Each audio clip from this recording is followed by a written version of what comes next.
Saudara-saudari yang terkasih dalam Kristus, kita berjumpa dalam acara Mendekat Kasih Tuhan.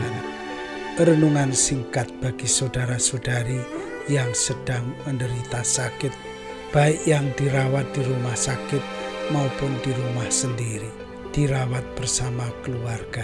Dengan saya, Romo Valentinus Teja Antara SCY, dari komunitas SCY Teluk Betung, Lampung. Pada hari ini kita ingin merenungkan tema berkorban tanpa pamrih. Suatu hari saya harus menjemput seorang teman di bandara. Ia datang pada siang hari. Namun ia mengalami penundaan penerbangan. Lama saya harus menunggu teman saya itu. Waktu menunggu itu saya gunakan untuk jalan-jalan di sekitar bandara udara. Saya juga mampir di kafe untuk minum dan makan. Lama saya duduk di sana. Pesawat tidak datang-datang juga. Akhirnya saya putuskan untuk pulang. Soalnya saya ada acara pada malam harinya. Di tengah perjalanan teman saya itu menelpon bahwa ia sudah mendarat. Ia minta saya untuk menjemputnya. Pasalnya, baru pertama kali itu ia ke kota Palembang. Ia takut tersesat, ia takut nyasar. Ia juga mengatakan bahwa ia belum makan sejak pagi. Jadi ia ingin mampir ke rumah makan untuk makan. Saya langsung balik ke kanan. Saya kembali ke bandara. Saya mesti menjemput teman saya itu. Saya tidak ingin mengecewakan teman saya itu. Apalagi sudah bertahun-tahun kami tidak bertemu. Itulah saatnya kami saling bertemu untuk bercerita tentang pengalaman kami masing-masing. Sampai di bandara, teman saya itu sudah keluar ke pelataran bandara. Ia mencari-cari saya. Ia tampak agak cemas. Tetapi saya muncul dari belakang. Saya menepuk punggungnya. Ia sangat terkejut. Lantas begitu ia melihat saya, ia langsung memeluk saya. Ia sangat bergembira. Ia tidak perlu cemas lagi. Ia telah menemukan sahabatnya yang sudah lama tidak berjumpa.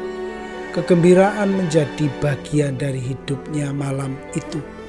Ia menemukan bahwa hidup ini semakin bermakna ketika orang yang mau berkorban waktunya untuk dia. Saudara-saudari terkasih dalam Kristus, kita hidup dalam dunia yang banyak perhitungan. Orang berhitung tentang berapa jumlah uang yang mesti mereka peroleh dari suatu pekerjaan. Orang berhitung tentang keuntungan yang mereka peroleh setelah membantu sesama.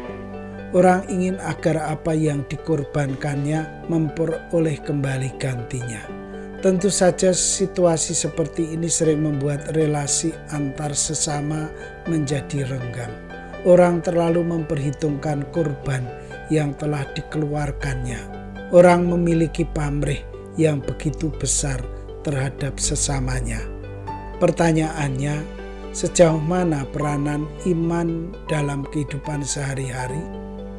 Adakah iman hanya berperan untuk diri sendiri? Bukankah iman mesti hidup dalam kehidupan yang nyata dengan berani berkorban tanpa pamrih?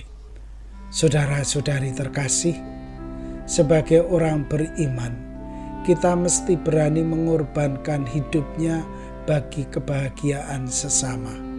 Korban itu mesti dilakukan tanpa pamrih. Hanya dengan cara ini kita dapat membahagiakan sesama. Kita yang berani berkorban itu pun akan menemukan sukacita dan bahagia dalam hidup ini. Orang yang berkorban secara semu akan menemukan hidup ini menjemukan. Hidup ini kurang bermakna. Hidup ini tidak membahagiakan. Hidup ini tidak indah bagi dirinya. Orang seperti ini akan mudah frustrasi dan stres. Mengapa? Karena orang tidak menemukan makna yang terdalam dari hidup ini. Mari kita berani mengorbankan hidup kita bagi kebahagiaan sesama tanpa menghitung untung dan rugi, tanpa pamrih. Saudara sekalian, marilah kita mengakhiri renungan singkat kita, dan doaku selalu menyertai Anda yang sedang sakit. Semoga Tuhan memberi kesembuhan, kekuatan, dan ketabahan dalam memanggul salib hidup ini dan diberi semangat serta kesegaran. Doa dan berkat-Ku selalu menyertai Anda. Sampai bertemu dalam renungan selanjutnya.